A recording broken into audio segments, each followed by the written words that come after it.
Bismillahirrahmanirrahim. Assalamualaikum warahmatullahi wabarakatuh.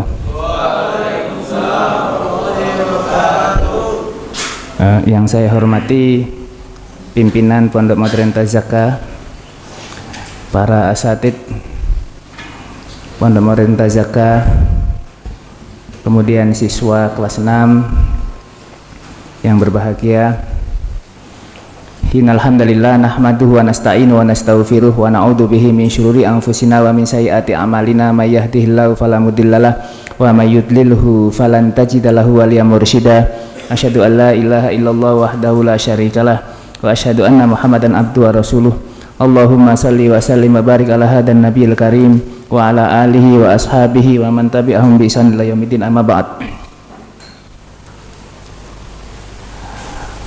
Saya berusaha menyampaikan materi ini dengan sederhana begitu ya, dengan sederhana sehingga bisa diserap gitu ya.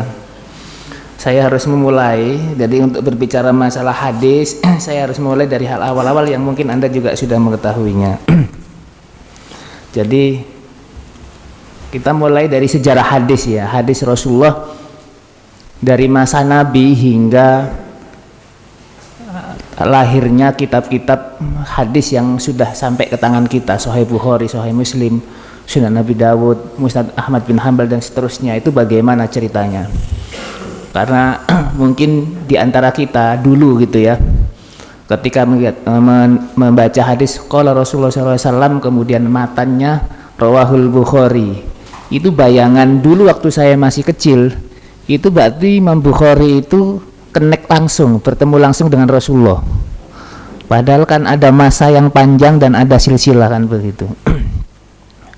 Nah, itu bayangan waktu dulu, waktu SD atau bahkan sanawiyah. Kemudian pelan-pelan kita mempelajari hadis, ternyata tidak demikian.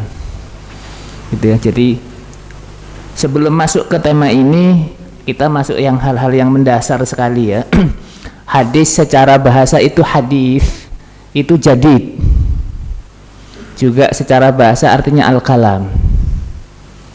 Jadi ulama menamai apa yang datang dari Nabi, terutama perkataannya, itu dikatakan hadis yang notabene-nya baru, itu ta'adduban li'annal qadim huwa kalamullahi wahdah. Nah, begitu. Jadi dinamakan hadis karena yang qadim itu hanya kalamullah. Nah, begitu. Secara bahasa memang artinya baru dan perkataan, tapi secara istilah tidak hanya perkataan Nabi, tapi ma'udhi fa'ilan Nabi SAW min qaulin au fi'lin au takrir au sifah khilqiyah au khuluqiyah. Jadi semua yang disandarkan kepada Nabi, baik perkataan beliau, perbuatan beliau, ketetapan beliau, sifat fisik beliau dan karakter beliau, jadi semuanya itu hadis. Ya, begitu ya. Hadis juga punya sinonim, itu sunnah, yang secara bahasa itu al-adah, kostum atau customary, atau jalan at-tariq atau at-tariqah, itu sunnah secara bahasa. Secara istilah hadis itu atau sunnah itu sama dengan hadis, semua yang datang dari Nabi atau semua yang dikatakan dari Nabi, baik perkataan, perbuatan, ketetapan dan seterusnya, sunnah. Nah ini sedikit agak dalam gitu ya.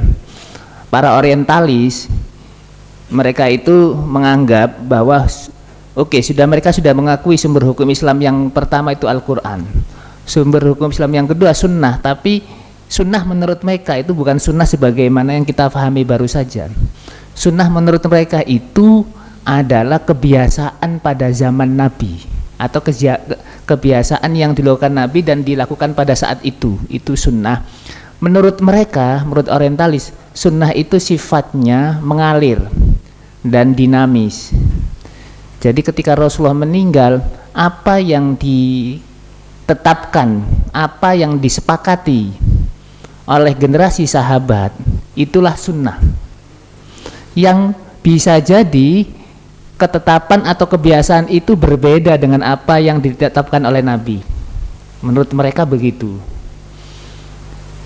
Dan begitu seterusnya. Pada zaman tabi'in, sunnah itu ya ketetapan, kebiasaan atau yang disepakati pada masa tabi'in yang bisa jadi berbeda dengan generasi sebelumnya. Itu menurut orientalis begitu. Jadi sunnah menurut mereka itu elastis dan dinamis. Nah, begitu. Akhirnya sunnah ini menjadi mandek dan mati menurut mereka ini ya. Ketika ada gerakan kodifikasi hadis besar-besaran pada abad kedua Hijriah, sehingga sunnah ini menjadi mati. Nah, begitu, mandek, tidak ada lagi istihad. Nah, begitu. Nah, jadi orientalis itu mengakui bahwa sumber hukum Islam yang kedua itu sunnah, tapi sunnah dalam arti begitu. Dan itu kalau dibiarkan berbahaya. Sunnah dengan definisi bahwa sunnah itu adalah sesuatu kebiasaan yang disepakati pada masa itu bahaya. Karena nanti kalau diteruskan bisa jadi yang diharamkan pada masa Nabi menjadi halal pada masa-masa berikutnya. Dan itu berbahaya. Nah, begitu. Jadi mereka mendefinisikan sunnah itu dengan kacamata aspek pendekatan arti lughawinya, etimologinya, al-adah. Nah, begitu. Nah, itu panjang lagi. Saya gara-gara menulis tentang itu kemudian paper saya diterima di conference waktu di Malaysia dulu kan, begitu. Oke. Selanjutnya sinonim yang kedua khobar. Khobar ini secara bahasa berita, secara istilah sebagian ulama khususnya yang mutaqaddimin itu menyamakan khobar itu ya hadis, apa-apa yang datang dari Nabi. Tetapi ulama mutaakhirin mendefinisikan khobar itu lebih luas. Khobar itu apa-apa yang dinisbahkan kepada Nabi dan selain Nabi. Nah, begitu. Kemudian yang ketiga athar. Athar ini ulama mutaqaddimin menyamakan dengan hadis secara istilah, apa-apa yang datang dari Nabi, min qaulin aw fi'lin dan seterusnya. Tapi ulama mutaakhirin mendefinisikan athar itu apa-apa yang datang dari selain Nabi, bisa jadi sahabat atau tabi'in atau generasi sesudahnya. Jadi lawannya khobar. Jadi khobar itu luas, mencakup Nabi dan setelah Nabi. Kalau athar itu lebih selain Nabi, baik tabi'in atau orang generasi sesudahnya. Ini dari definisi ya. Nah, kenapa kita harus mempelajari sunnah? Gitu ya. Karena hubungan antara Al-Quran dengan sunnah itu sangat erat sekali. Di ayat ini Allah mendelegasikan baginda Nabi untuk menjelaskan apa yang ada dalam Al-Quran. Wa anzalna ilaika dzikra litubayyina linnasi ma nuzila ilaihim wa la'allahum yatafakkarun. Kami turunkan kepadamu Muhammad az-dzikr, nama lain dari Al-Quran, supaya engkau wahai Muhammad menjelaskan kepada manusia apa yang kami turunkan kepada mereka agar mereka berpikir. Nah, orientalis sudah angkat tangan, nggak mungkin mereka meragukan kebenaran Al-Quran. Ada celah bagi mereka, yaitu menggembosi sunnah itu yang notabene-nya penyangga Al-Quran. Jadi ketika orang mau merobohkan sebuah bangunan dan bangunannya kokoh, dicari-cari kira-kira landasannya ada yang bisa dilubangi nggak? Nah, begitu. Nah, mereka mendapati sunnah ini bisa. Mulai dari konsep sunnah sudah berbeda bagi mereka. Jadi sunnah itu ya kebiasaan. Nah, begitu. Nah, itu hadasana, itu rekayasa generasi kedua, generasi para tabi'in. Nah, begitu, nanti ada teorinya mereka gitu ya. Jadi menurut itu mulanya itu yang melakukan itu nanti ada ya. Yang tesisnya itu didahului oleh Ignaz Goldziher. Ignaz Goldziher itu kebetulan mendapati satu kitab namanya Kitab Tarikh yang dikarang oleh orang Syiah. Di situ diceritakan bahwa salah seorang khalifah Bani Umayyah, Marwan kalau nggak salah, Marwan bin Hakam, itu memanggil ulama hadis pada masa itu, Ibnu Syihab Az-Zuhri, untuk membuat hadis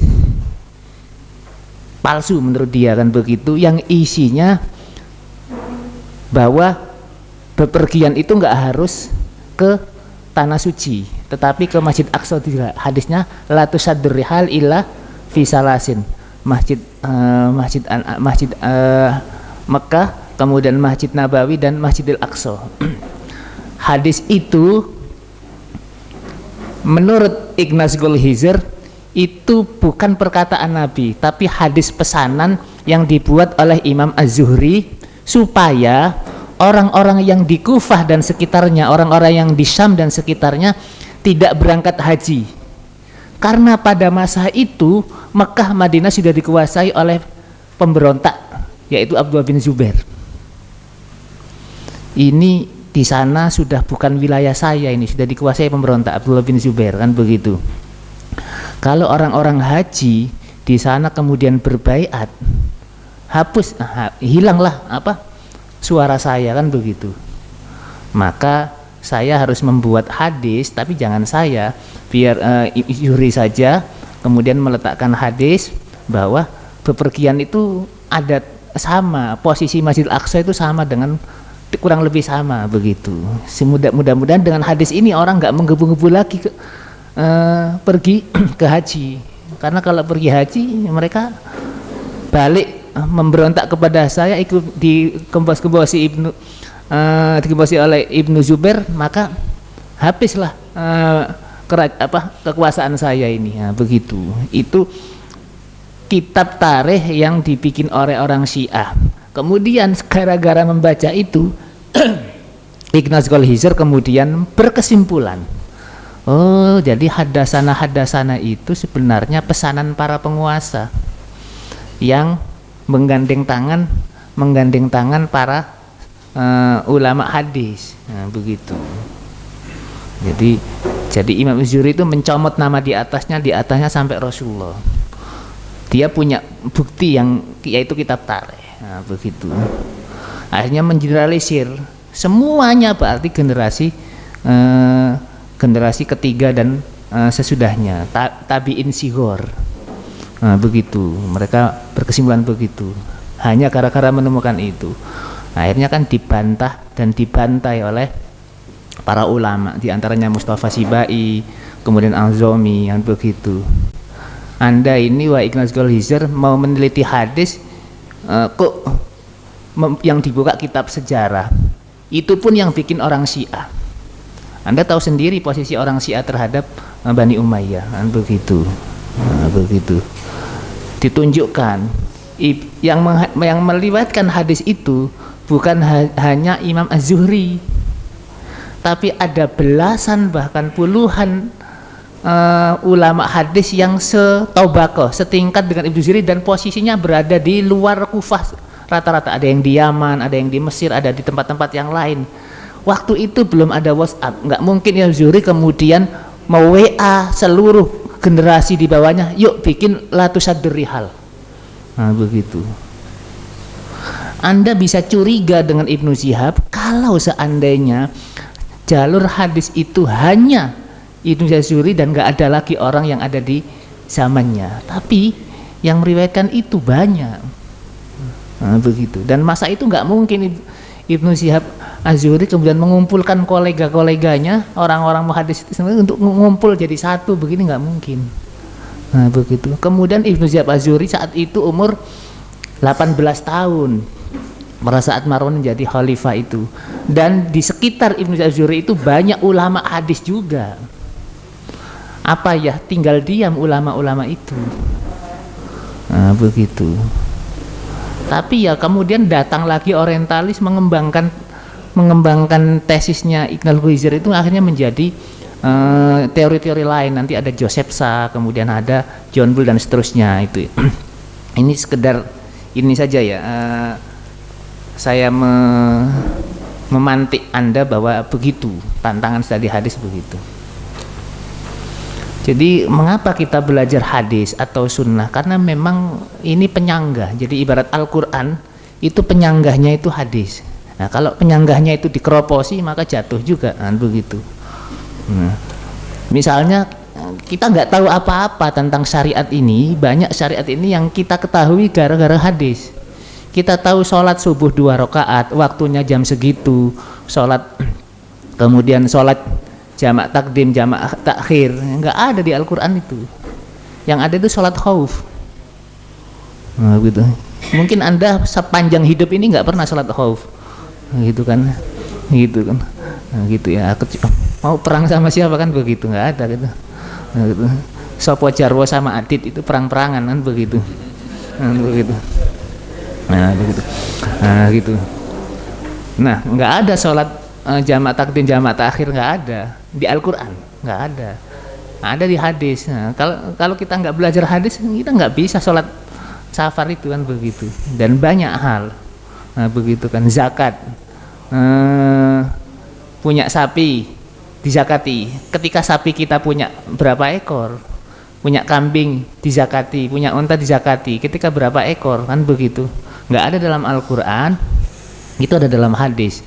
Ternak apa lagi? Ternak jangkrik dizakati nggak? Oh enggak. Ya, terus kita taunya dari mana? Dari hadis. Itu pentingnya hadis. Nah, itu mau dikeroposi. Nah, kita tahu bahwa Al-Quran itu petunjuk bagi umat akhir zaman, ya.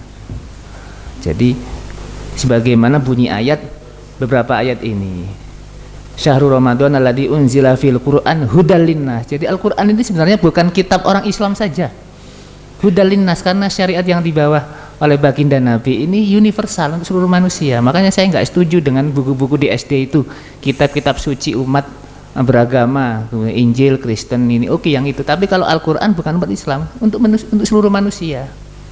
Nah, begitu. Nah, begitu. Ini hudal linnas.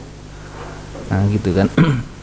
Min qabli hudal linnas kan begitu. Jadi untuk Al-Quran untuk semuanya.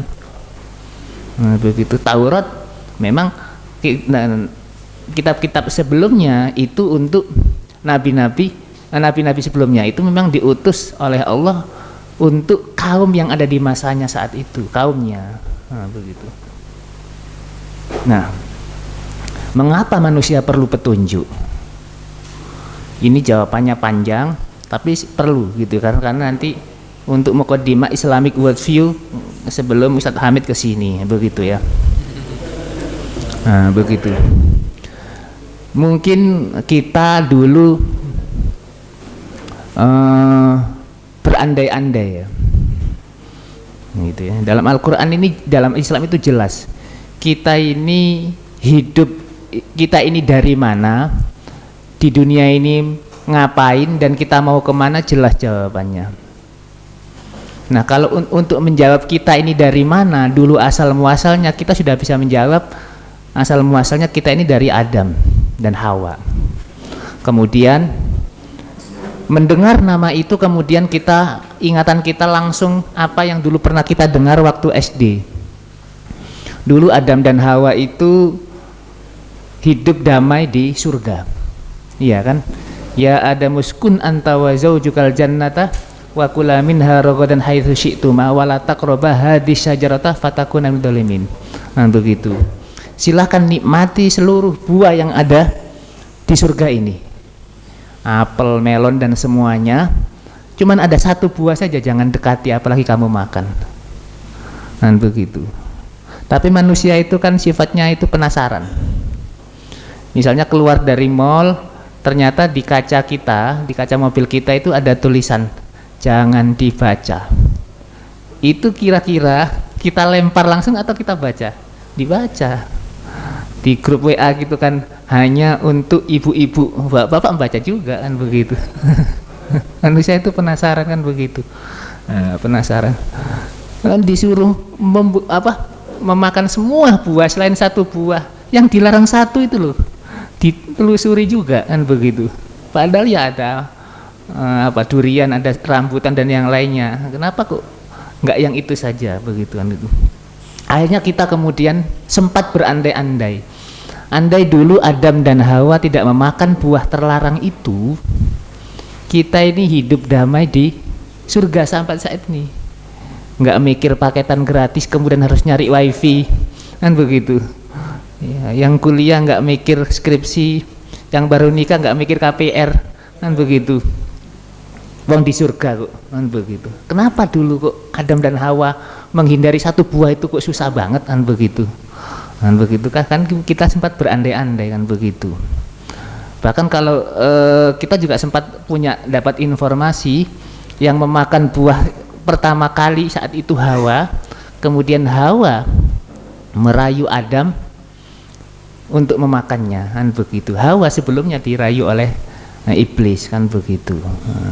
Akhirnya gara-gara memakan buah terlarang itu, Adam dan Hawa diusir dari surga ke dunia ini.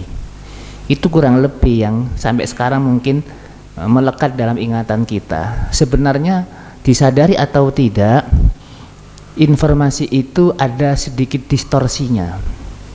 Jadi seolah-olah kehidupan manusia di dunia itu adalah hukuman karena Adam dan Hawa melanggar. Sejatinya informasi itu terkontaminasi oleh kitab Bible. Di sini saya ada itu Bible itu. Nah, di Bible itu memang demikian.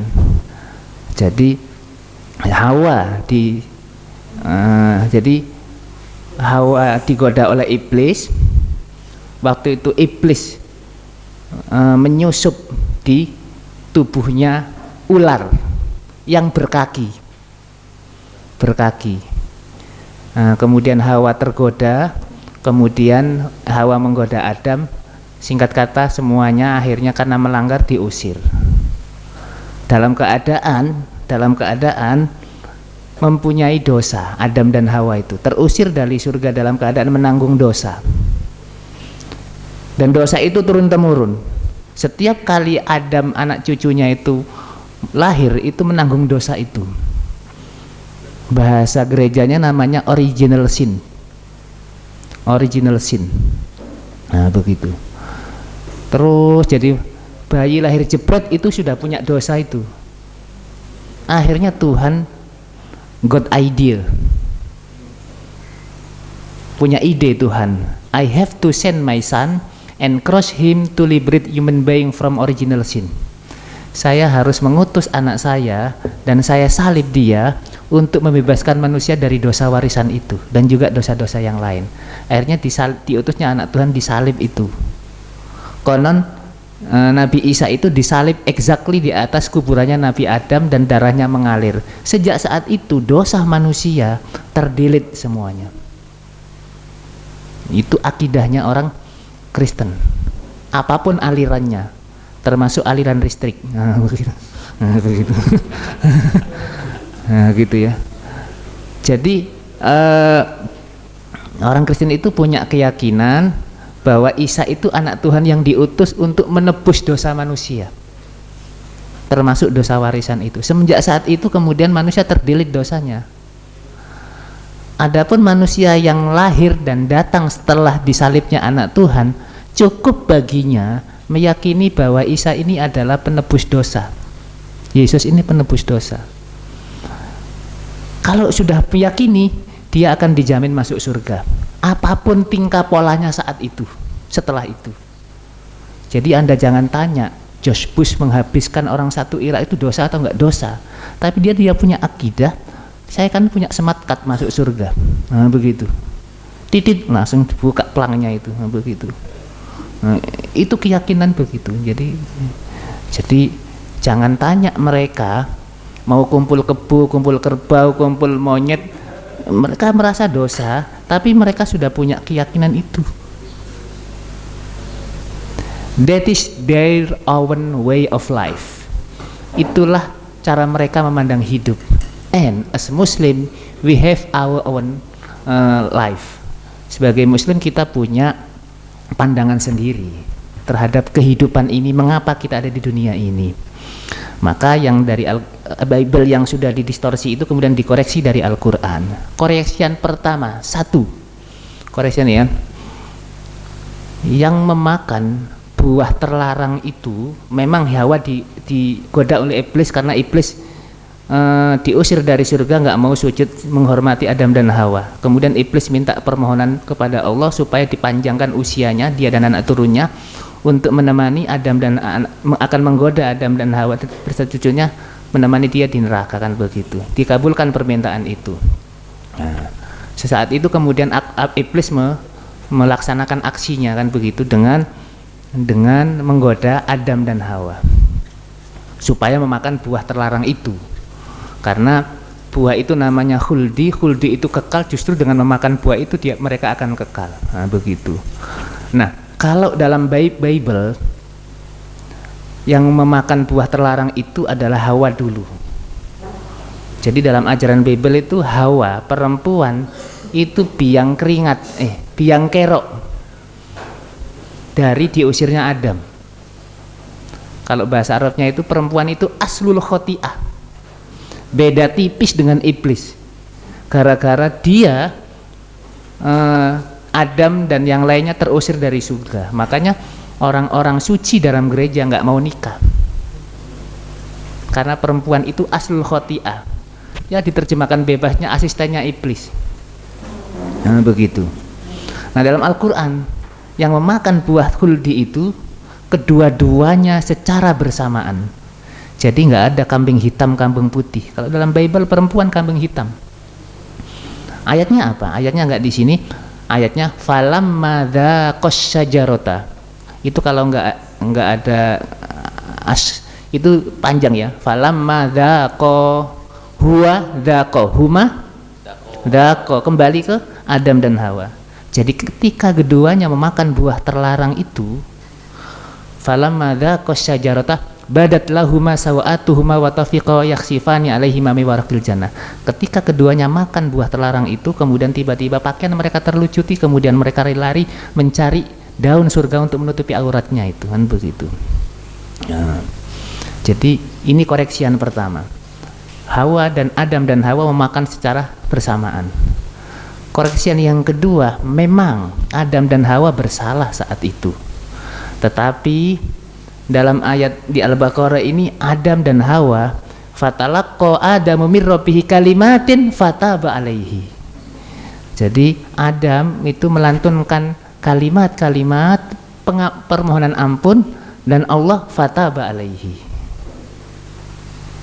Jadi dalam surah Al-A'raf doa itu dikatakan qala, kedua-duanya mengatakan Rabbana dzalamna anfusana wa illam taghfir lana wa tarhamna lanakunanna minal khasirin, kan begitu. Nah, akhirnya Adam dan Hawa diturunkan ke dunia, bukan diusir. Karena memang sedari pertama sebelum Adam diciptakan, Allah sudah memproklamasikan di atas kepada penghuni surga, ayat 30. Wa idz qala rabbuka lil malaikati inni ja'ilun fil ardi khalifah.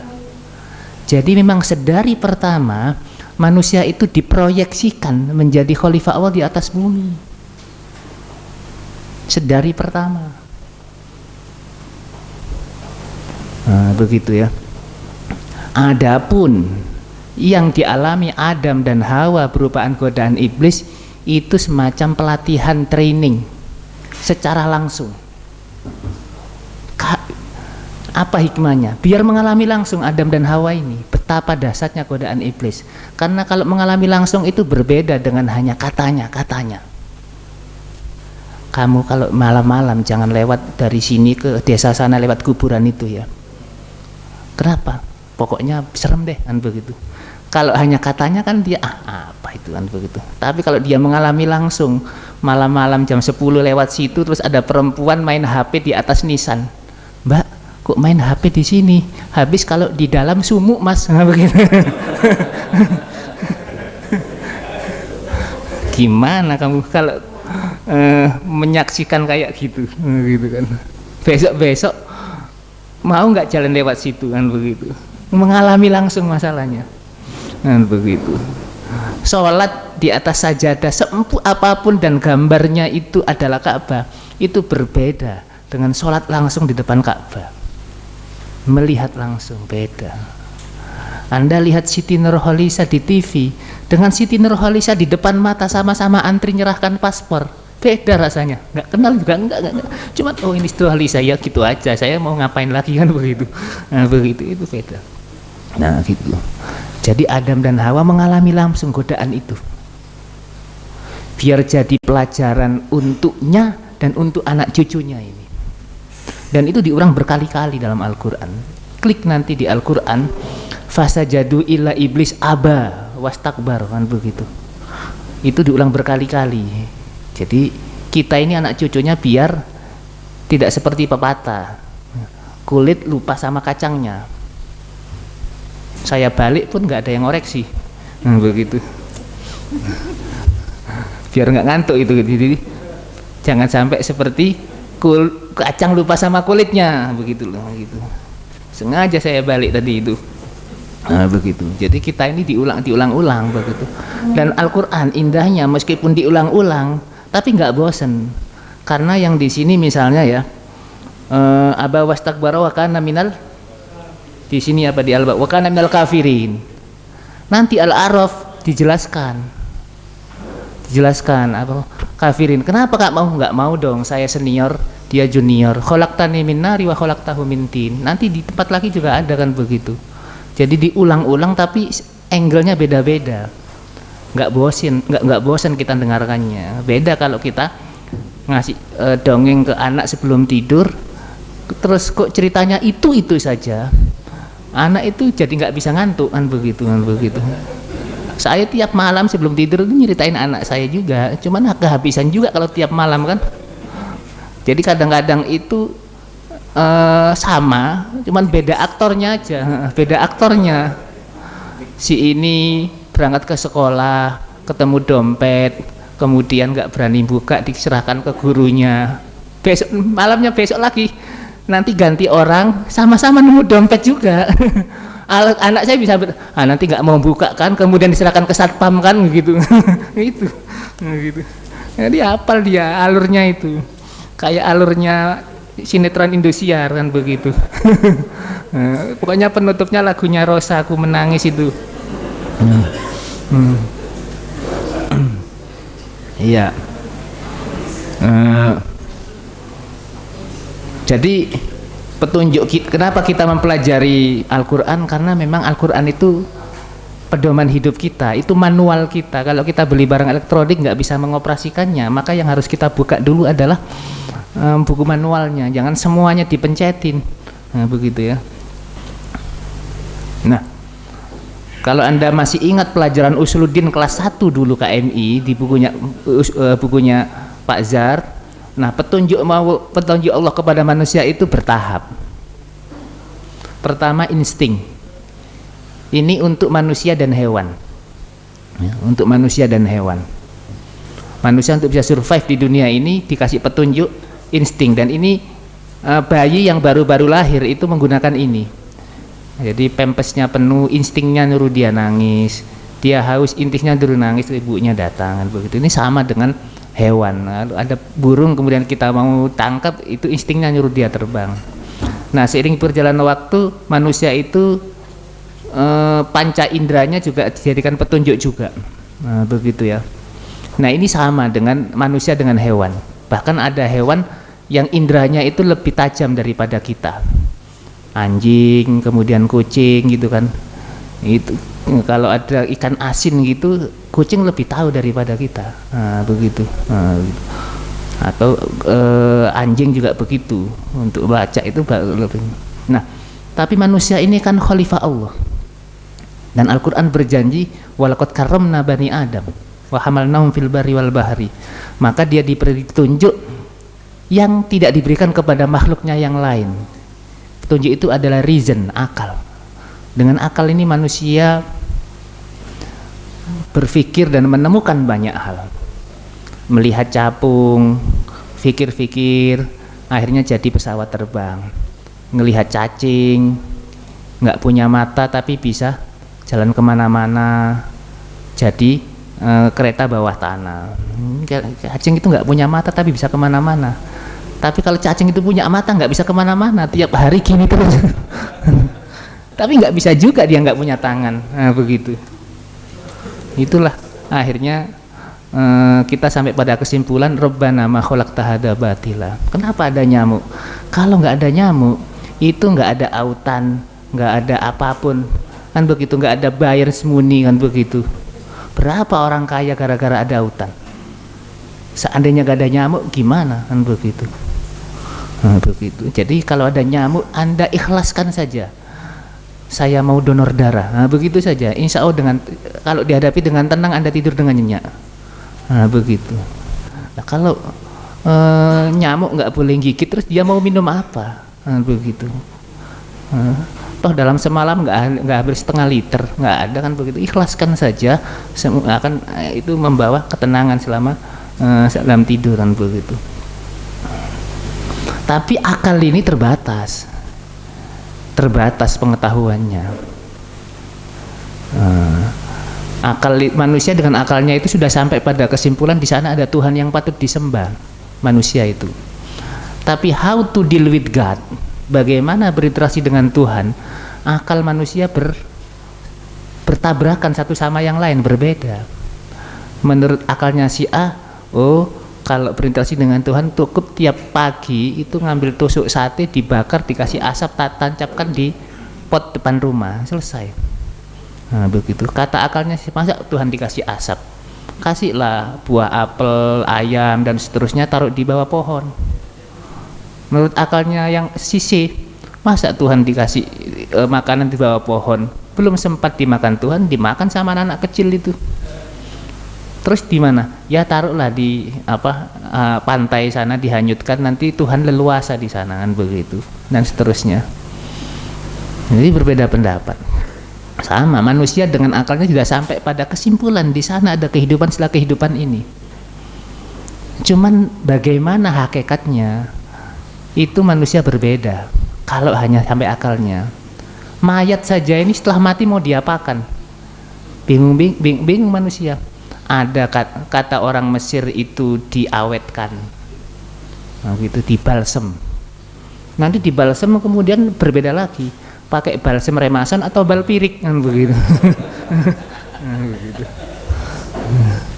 Kata orang yang lain, orang Yunani, jangan dibalsem, semakin mudah malaikat melacak. Terus dibakar, dabunya ditebarkan di sana. Jadi nggak bisa dilacak malaikat kan begitu, mungkin begitu. Nah, begitu. Jadi ingat ceritanya Abu Nawas. Anda tahu ceritanya Abu Nawas sebelum meninggal? Dia kan berpesan supaya kain kafannya itu yang lecek, nah, begitu, yang lusuh begitu. Jadi begitu di kuburan didatangi malaikat, ditanya, bangun, man rabbuka? Malaikat baru datang, kamu kan baru mandi, lihat nih kain kafan udah lama. Nah, gitu. Itu wallahu alam, itu cerita aja, jangan dulu. Abu Nawas itu lucu sampai pada saat sudah meninggal. Kalau Anda lihat kuburannya Abu Nawas di Baghdad sana, makamnya itu gerbangnya besar. Gerbangnya itu ada gemboknya juga besar. Kan sulit masuk. Enggak, cuman gerbang aja, sini kanan kirinya boleh masuk. Nah, begitu. Jadi bukan hanya Polri yang ditantang Abu Nawas, itu mengeran, tapi halus. Ya Allah, saya nggak cocok kalau masuk surga itu. Terus mau kamu apa? Ilahilastul firdausi wala akal, tapi nggak kuat lah kalau di neraka itu. Kamu nggak cocok masuk surga, nggak kuat di neraka. Maunya kamu apa? Ya dosa saya kan banyak, kan begitu. Seperti bilangan pasir. Itu aja tolong dihapus. Itu aja iya. Terus ya masa nggak punya dosa tetap nongkrong di nggak jelas statusnya, masuk surga dong. Gitu. Wa in taghfir fa anta li'adaka wa in tatrud fa man narju siwaka, kan begitu. Kalau kau ampuni enggak kaburi aku, ya memang kamu satu-satunya, enggak ada lagi. Kalau engkau usir aku dari pintu ananmu, terus kemana lagi saya, kan begitu. Itu kalau diterjemahkan bebas kan begitu. Gitu. Saya enggak cocok masuk surga, tapi enggak kuat juga masuk neraka. Terus maunya apa, kan begitu tadi kan. Satu aja, dosa saya diampuni, kan begitu. Banyak dosa saya itu. Kalau sudah, ya masa terus nongkrong tanpa status, kan begitu. Ini pangeran ditantang kan begitu ya. Gitu. Ya, saya lanjutkan. Akhirnya manusia perlu petunjuk yang lain, yaitu wahyu, revelation. Makanya gelar MA saya itu aslinya itu MIRK, Master of Islamic Revealed Knowledge. master dalam ilmu-ilmu pewahyuan. Di MIRK gitu ya. Iya. Jadi Master of Islamic Revealed Knowledge and Human Science. Begitu MIRKH, atau ada yang menamakan Master of Islamic Revealed Knowledge and Heritage. Master ilmu-ilmu wahyu dan ilmu-ilmu warisan, ilmu-ilmu klasik ya, kayak gini nih. Begitu ya. Itu karena nama kuliah saya Kuliah of Islamic Revealed Knowledge and Human Science di IIU itu. Jadi ada Islamic Revealed Knowledge ya, fikih usul fiqh, Departemen Quran and Sunnah, kemudian Comparative Religion itu yang Islamic Revealed Knowledge, yang Human Science itu nanti yang tarbiyah, psikologi, itu yang sia-sia itu gitu. Di sana begitu nama kuliahnya. Nah, di kuliah itu kemudian ada departemen, saya di Departemen Quran and Sunnah Studies. Departemen Studies itu kemudian nanti dipisah lagi, Anda mau takhusus apa, Quran atau Sunnah. Nah begitu, saya Sunnah, melanjutkan S1 saya, akhirnya nanti ngambil mata kuliah yang banyak muatan sunnahnya daripada Qurannya. Begitu. Nah, wahyu, jadi itulah petunjuk pamungkas yang Allah berikan kepada manusia. Nah, berbicara masalah agama itu akidah, syariat, dan satu lagi akhlak. Ada yang cuma meringkasnya jadi dua saja. Tentang akidah, seluruh nabi mengatakan ya qaumi ibudullaha ma lakum min ilahin ghairu. Semuanya menyerukan risalah, membawa risalah tauhid. Nah, begitu. Nah, tentang syariat itu adalah bagaimana manusia berinteraksi sesama manusia dan sesama khalik. Itu namanya syariat, jalan. Nah, jalan setiap nabi, syariat yang di bawah nabi itu berbeda dari satu nabi dengan nabi berikutnya, ada yang sama. Nah, begitu ya.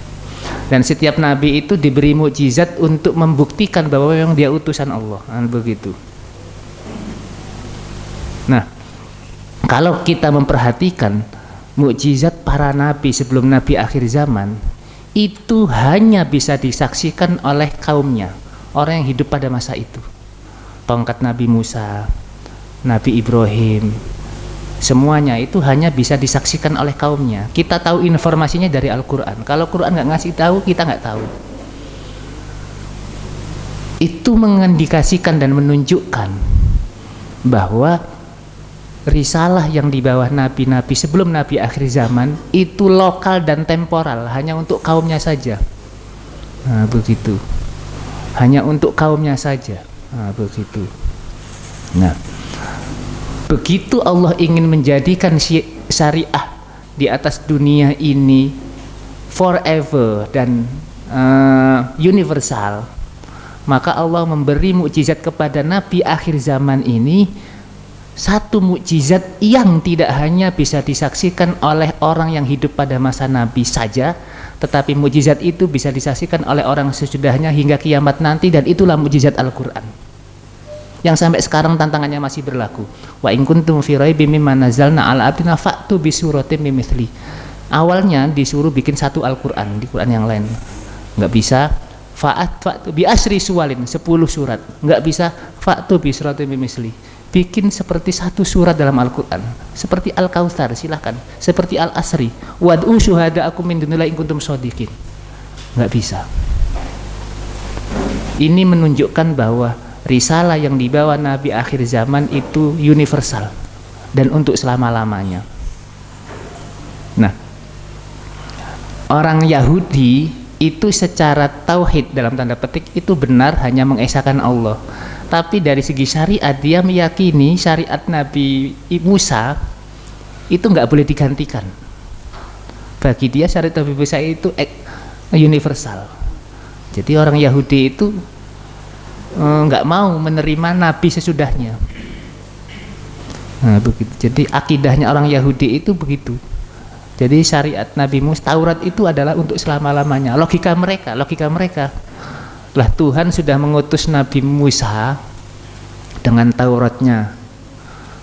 Masa kemudian Tuhan setelah itu meralatnya kemudian mengutus nabi yang lain dengan syariat yang lain? Kok bego amat sih Tuhan begitu? Sebenarnya kita bantah saja. Anda waktu punya anak Anda TK, ukuran sepatunya berapa? terus maunya itu ukuran sepatu itu dipakai sampai kuliah, kan enggak. Ketika SD kan ganti sepatu dan seterusnya, kan begitu. Itulah syariat. Satu, kemudian orang Yahudi itu tidak ingin orang di luar rasnya menjadi aku Yahudi, maka nggak ada orang kutuk datang ke sinagog kemudian dibaptis atau sejenisnya jadi orangnya, nggak bisa, karena dari segi darah dia bukan orang Yahudi, bukan orang Bani Israel, jadi nggak bisa. Nah, kemudian orang Nasrani dia mengimani Nabi Musa tapi mengimani Nabi Isa, tapi imannya kepada Nabi Isa kebablasan. Nah, begitu.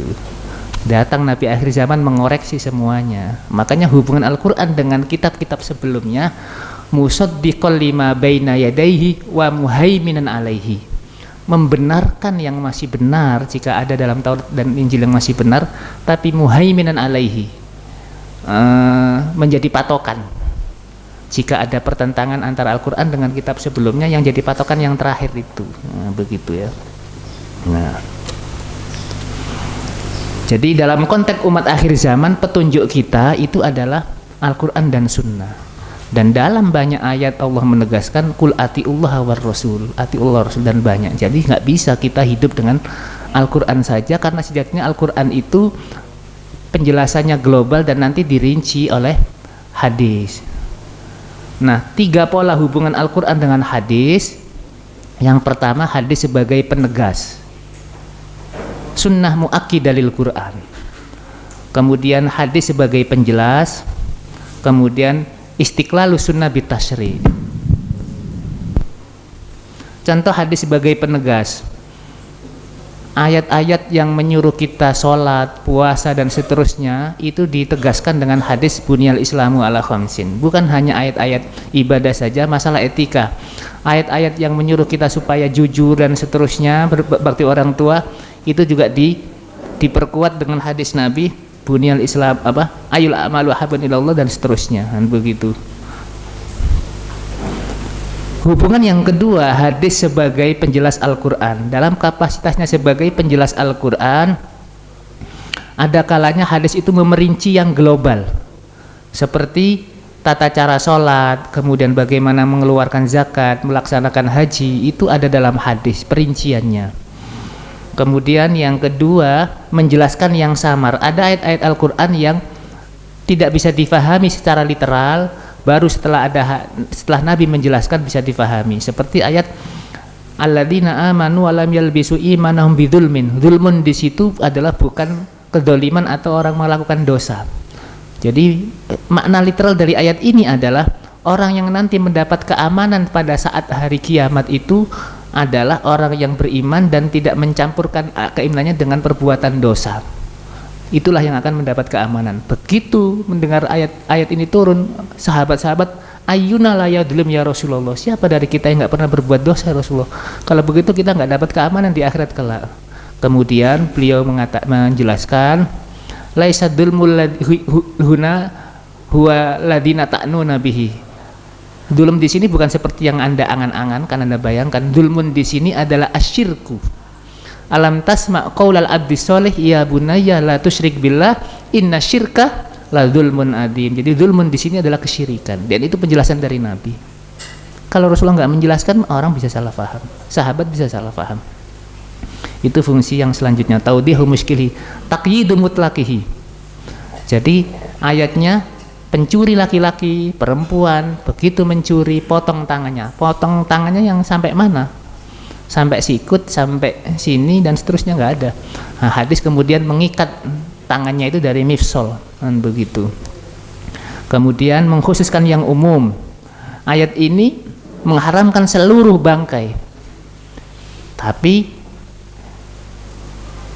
bagaimana dengan bangkai ikan? Nah, itu ada dalam hadis. Laut dan termasuk sungai itu tahuru ma'ahu wal hillu mautatuhu. Jadi air laut itu suci, isinya, bangkainya itu halal. Nah, begitu ya. Maksudnya binatang ya, bangkai ikan ya, bukan bangkai kapal. Nah, begitu. Jadi semua yang ada di laut itu bangkainya halal. Jadi kalau seandainya bangkai ikan itu nggak halal, berarti kalau makan ikan harus hidup, nanti jadi akuarium perut kita kan begitu. Begitu. Dan bukan ikan yang di permukaan saja, semua yang di dasar laut, jenis-jenis ikan yang di dasar laut halal semuanya. Apa yang di dasar laut? SpongeBob, Patrick. Nah itu kalau jadi bangkai boleh kan begitu. Begitu. Yang ketiga, istiqlalu sunnah bitasri. Jadi kadang sunnah itu juga mengeluarkan hukum yang tidak disebutkan secara eksplisit dalam Al-Quran, baik masalah akidah maupun masalah ibadah, hukum-hukum. Misalnya kita tahu bahwa Nabi Adam itu nabi, itu nggak ada dalam Al-Quran, adanya dalam hadis syafaat. Seluruh mukjizat Nabi Muhammad SAW selain Al-Quran kita tahunya saat belajar sirah dalam hadis. Dalam masalah hukum rajam bagi pezina muhsin, orang yang sudah pernah nikah kemudian berzina, itu hukumannya dirajam, dikubur setengah badan kemudian dilemparin batu sampai meninggal. Kalau belum pernah nikah dan berzina, maka fajlidu kulla wahid minhuma mi'ata jaldah. Keharaman binatang yang bercakar, bertaring itu nggak ada dalam Al-Quran, tapi ada dalam sunnah. Begitu pula menikahi perempuan bersamaan dengan keponakannya, nggak bisa. Yang ada dalam Al-Quran itu wa anta jama'u bainal ukhtaini illa ma qad salaf. Menikahin saudara dan dua bersaudari langsung nggak bisa, harus dipilih salah satu. Itu Al-Quran. Dalam hadis bukan hanya itu, perempuan terus punya keponakannya diembat juga nggak bisa.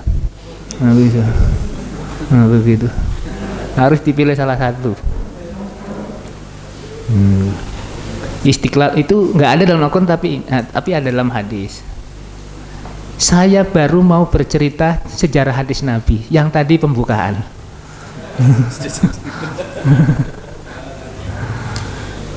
Oke, saya agak cepat begitu ya. Berbicara hadis pada masa Nabi, apakah hadis pada Nabi itu ditulis atau tidak? Sedikit saya ngomong tentang Al-Quran ini. Al-Quran itu Rasulullah cara mengajarkannya itu kepada sahabatnya 5 ayat. Nah, jadi 5 ayat dihafalkan, 5 ayat dihafalkan. Setelah hafal, Rasulullah menyuruh beberapa sahabat tertentu untuk menulisnya. Nah, begitu ya. Nah, begitu terus jadi hafal. Nah, begitu. Nah, begitu. Jadi Rasulullah meninggal, Al-Quran itu sudah terekam di dada para hufat dan ditulis di beberapa sarana petulis saat itu.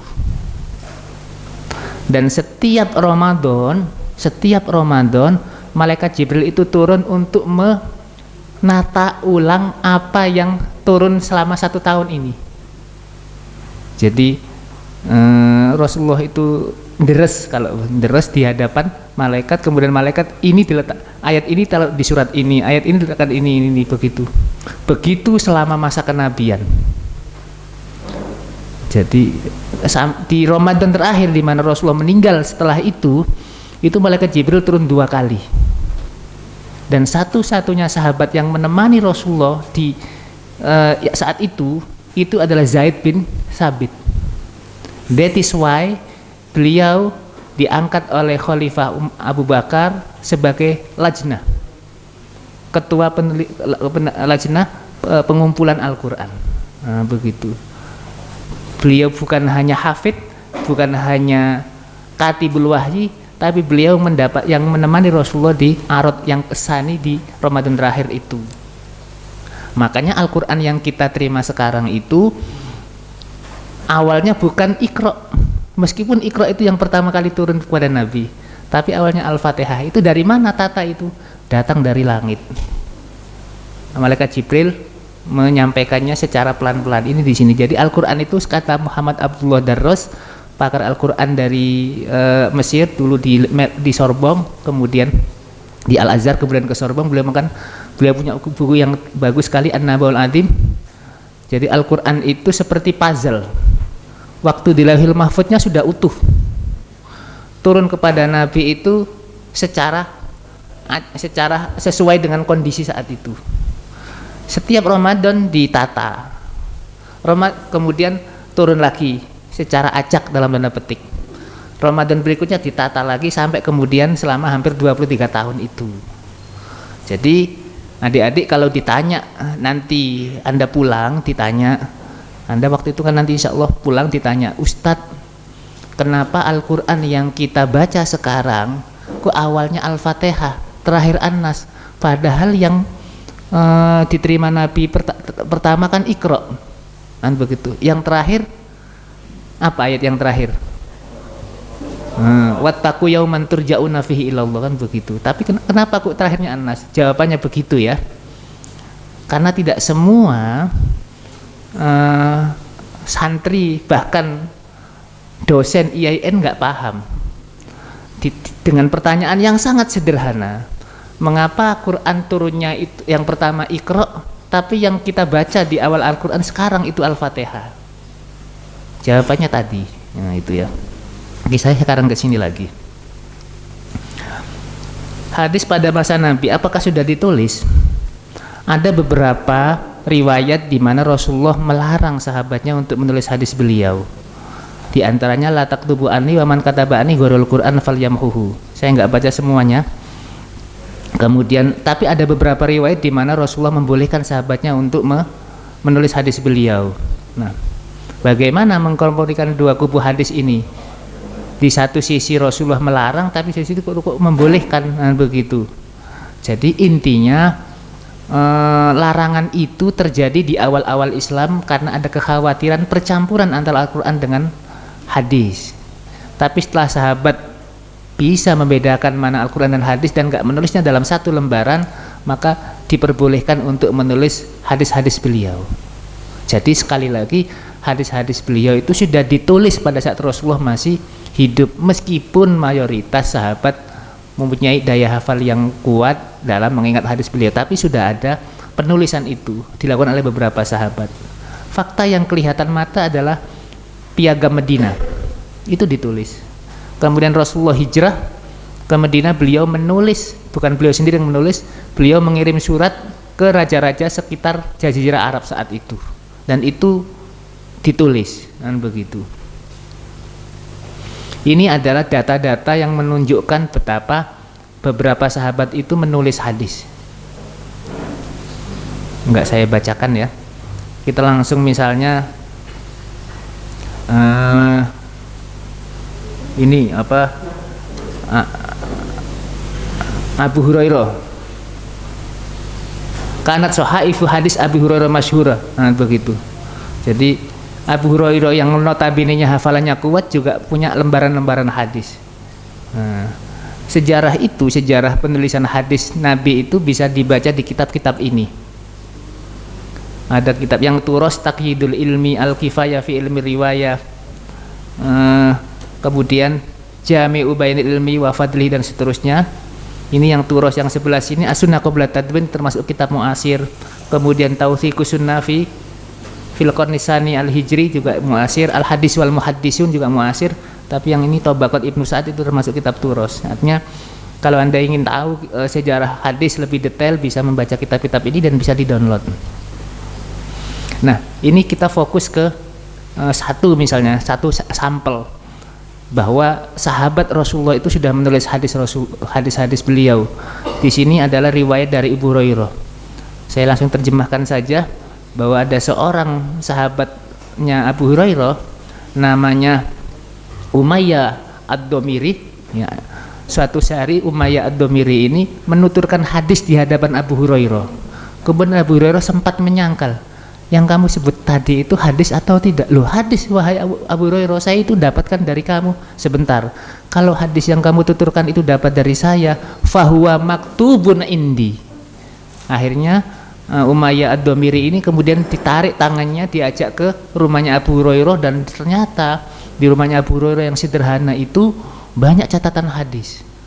Dan akhirnya hadis yang tadi sempat diragukan itu ada tulisannya di rumahnya Abu Hurairah. Ini bukti betapa Abu Hurairah juga menulis hadis. Jadi beliau itu mendengarkan Rasulullah bersabda, direkam di memorinya sampai rumah ditulis. Kalau Abdullah ibnu Umar begitu dengarkan langsung ditulis. Nah, begitu. Nah, Kalau kita membaca sejarahnya Abu Hurairah di biografi perawi namanya karangannya Ibnu Manjawi, Rijal Sahih Muslim, kita akan mendapati siapa itu Abu Hurairah, nama aslinya, kapan meninggal, kemudian siapa Abu Hurairah ini ngambil hadis dari mana saja selain dari Rasulullah. Sini tertulis Warwaan Abi Bakar, kemudian Aisyah dan Ibnu Abbas dan seterusnya. Ini adalah guru-guru Abu Hurairah selain Rasulullah. Kemudian di sini disebutkan juga murid-muridnya Abu Hurairah. Di antaranya di sini yang saya garis bawahi Hammam ibnu Munabbih.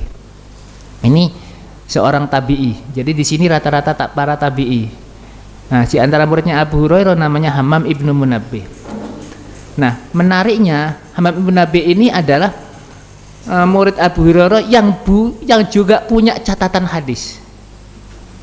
Punya catatan hadis. Nama kitabnya As-Sahifa As-Sahihah. Jadi hadis-hadis yang dia dapatkan dari Abu Hurairah dicatat, namanya As-Sahifa As-Sahihah.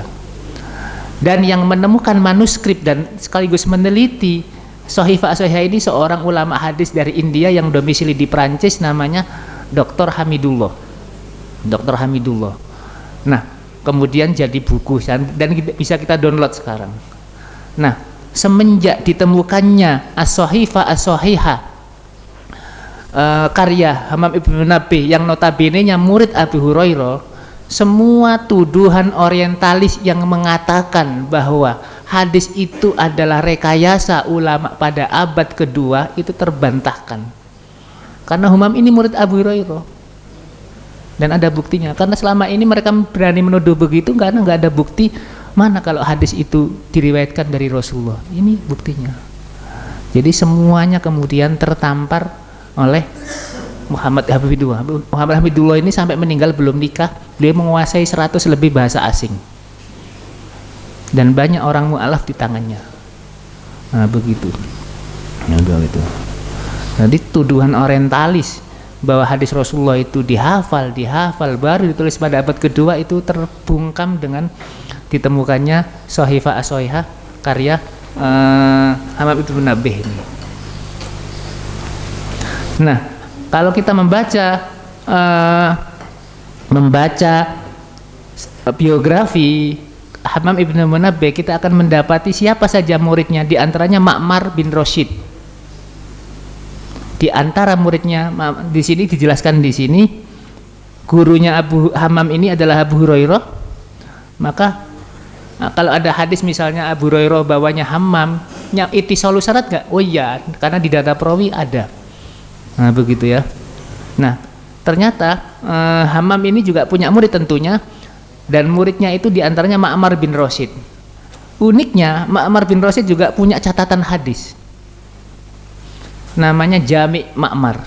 Artinya ketika mengumpulkan hadis-hadis dalam kitabnya Jami' ini, Ma'mar itu menulisnya nggak dari memorinya, tapi dari buku yang dia terima dari gurunya. Bisa jadi bukunya itu dia bacakan atau dia tulis dari gurunya, bisa. Nah, begitu. Nah, perhatikan di sini di biografinya perawi Ma'mar bin Rashid di kitab Syiar A'lamin Nubala, di antara gurunya Hadasaan, berarti Ma'mar ini Hadasaan meriwayatkan dari Az-Zuhri, Amr ibnu Dinar, Hammam ibnu Munabbih. Nah, nanti kemudian di sini, jadi kalau Anda membaca biografi perawi, nanti kita akan belajar di sesi kedua untuk mengetahui ittisalu sanad itu, kita membuka buku biografi perawi. Nanti di sana perawi A, siapa gurunya, siapa muridnya, bagaimana pendapat ulama jarwah ta'dil tentangnya. Nah, begitu. Nanti lebih di sesi kedua nanti. Perhatikan di sini di biografinya Ma'mar bin Rashid ini, gurunya Hammam. Kemudian di antara muridnya adalah Abdul Razak bin Hammam. Ya. Nah, siapakah Abdul Razak bin Hammam ini? Ternyata ini salah satu muridnya Ma'mar bin Rashid.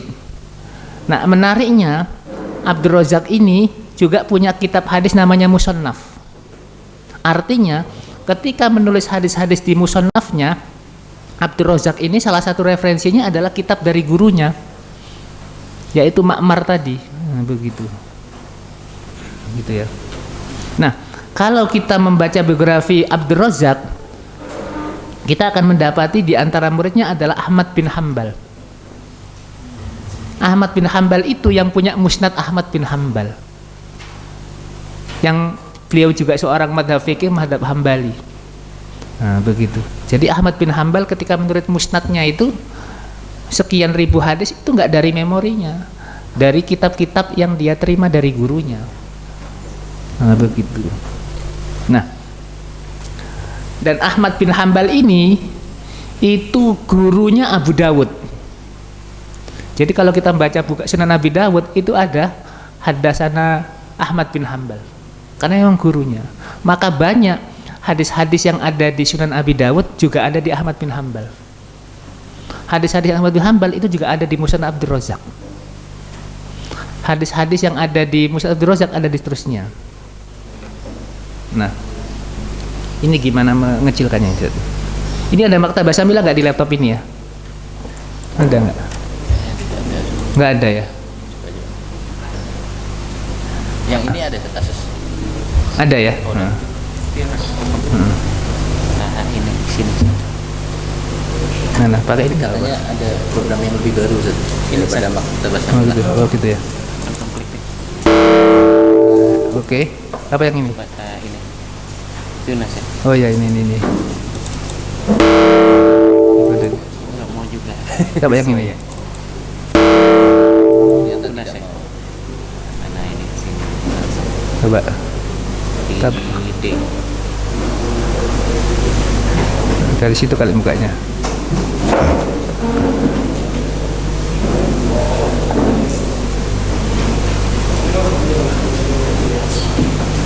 Saya ulang lagi. Ini saya dibantai ini. Di sini lagi. Kamu. Seharusnya ini ya, benar. Ya, coba ya. Apa belum di setup? Sudah. Sudah ya. Coba di setup lagi boleh. Coba ya.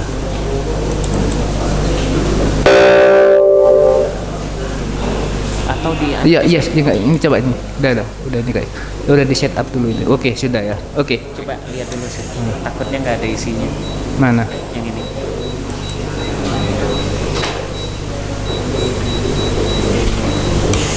Punya anak bisa. Ayo coba. Oh gitu ya. Saya coba ini dulu. Ini breaknya jam berapa Ustaz? Jam setengah 10? Breaknya Ya udah, ini enggak. 10 break sih. Oke. Setelah Ini saya ini enggak apa. Nah, setelah ini saja kita install.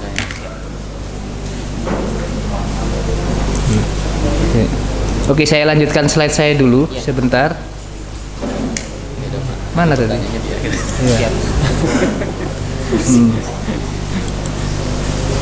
Mana slide? Taruh sini Iya, ya? oke. Lah mana ini? Enggak keluar lagi.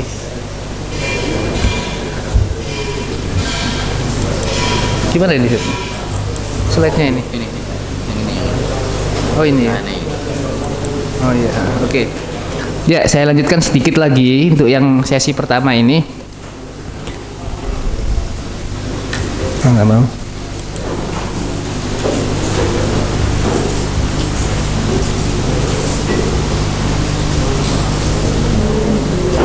Iya.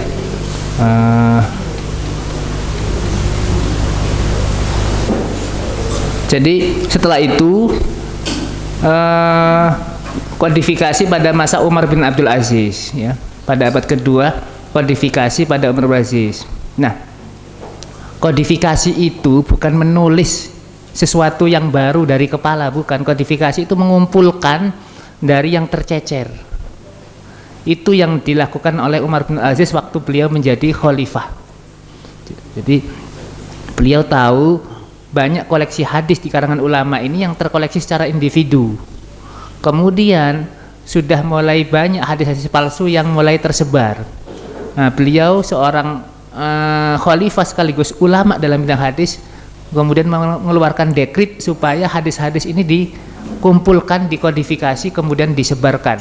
Nah, begitu ke seantero wilayahnya, biar hadis-hadis itu, yang hadis-hadis yang sudah tertulis sejak dulu itu diketahui oleh banyak halayak. Begitu. Nah, kemudian beliau mengeluarkan dekretnya, terutama di ahli Madinah karena hadis banyak berpusat di sana. Unduru hadis Rasulullah SAW faktubu fa inni khiftu durusal ilmi wa dihabalihi. Lihatlah hadis-hadis Rasulullah dan tulislah karena saya khawatir hilangnya ilmu dan perginya ahli ilmu. Kemudian beliau secara khusus menulis surat kepada gubernurnya yang ada di Madinah, namanya Abu Bakar bin Muhammad bin Amr bin Hazm. Amiluhu al Madinah. Amil di sini bukan Pak amil di situ gubernur. Nah, gitu ya. Beliau mengatakan uktub ilayya bima thabata indaka minal hadis an Rasulullah sallallahu alaihi wasallam Amroh. Jadi tulis hadis-hadis yang sampai kepadamu dan hadisnya Amroh.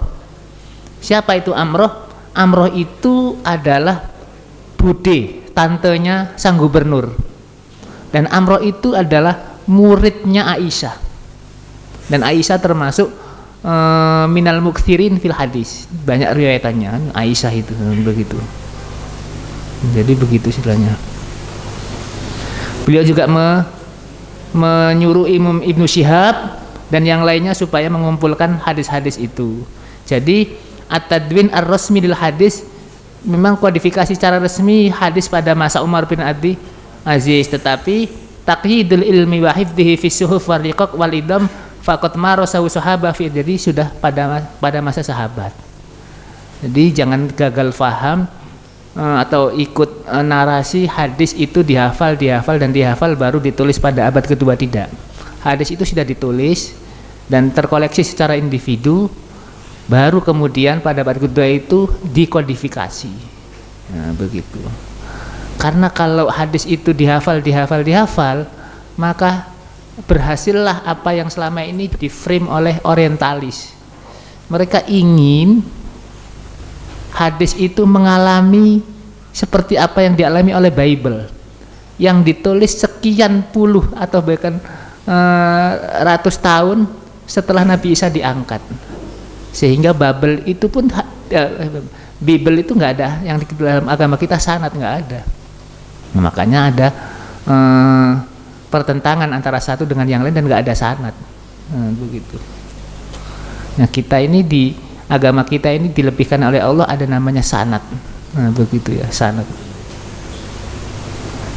Dan kita batu sunnah wa ibrul qurun. Jadi sudah mulai pada masa Nabi, terus berlangsung pada masa sahabat, meluas pada masa tabi'in, kemudian akhirnya ada kodifikasi hadis itu. Sejak saat itu kemudian ulama berjibaku mengumpulkan hadis-hadis Nabi. Bukan hadis Nabi. Nggak lama kemudian lahirlah kitab-kitab yang sampai sekarang sampai ke kita. Ada Sahih Bukhari, Sahih Muslim, itu ulama-ulama yang hadir setelah itu. Ulama-ulama yang hadir setelah itu mengumpulkan hadis dengan caranya masing-masing. Yang sampai sekarang kita bisa nikmati itu. Jadi ulama-ulama yang menyusun kitab itu bukan dari kepalanya, tapi dari guru-gurunya. Ada yang dari hafal, dari secara tertulis, begitu ya. Ya, untuk sesi pertama sudah mau selesai. Nanti kemudian di sesi kedua nanti kita meneruskan. Nanti ini sekedar sinopsis saja jenis-jenis kitab hadis. Bagaimana ulama-ulama itu mengumpulkan hadis. Ada banyak cara, begitu. Nah, inilah kitab-kitab induk hadis yang nanti kita tahu lebih dalam. Nah, begitu ya. Jadi di sesi kedua nanti kita akan berbicara literatur hadis, terus bagaimana cara melacak hadis ke situ. Kita misalnya nemu hadis di mana begitu, bagaimana cara memulangkan hadis itu ke kitab-kitab induknya itu. Begitu. Nah, itu yang nanti insya Allah akan kita bahas di sesi kedua. Terima kasih. Assalamualaikum warahmatullahi wabarakatuh. Waalaikumsalam warahmatullahi wabarakatuh.